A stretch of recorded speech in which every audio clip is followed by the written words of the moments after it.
Now the Philistines fought against Israel.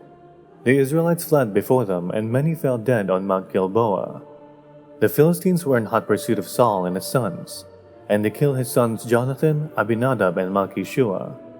The fighting grew fierce around Saul, and when the archers overtook him, they wounded him critically. Saul said to his armor-bearer, "Draw your sword and run me through, or these uncircumcised fellows will come and run me through and abuse me." But his armor-bearer was terrified and would not do it. So Saul took his own sword and fell on it. When the armor-bearer saw that Saul was dead, he too fell on his sword and died with him. So Saul and his 3 sons and his armor-bearer and all his men died together that same day. When the Israelites along the valley and those across the Jordan saw that the Israelite army had fled, and that Saul and his sons had died, they abandoned their towns and fled, and the Philistines came and occupied them. The next day, when the Philistines came to strip the dead, they found Saul and his 3 sons fallen on Mount Gilboa.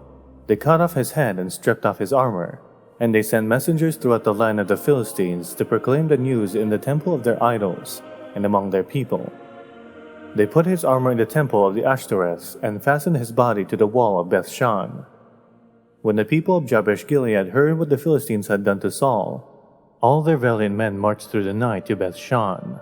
They took down the bodies of Saul and his sons from the wall of Beth-shan and went to Jabesh, where they burned them. Then they took their bones and buried them under a tamarisk tree at Jabesh, and they fasted 7 days.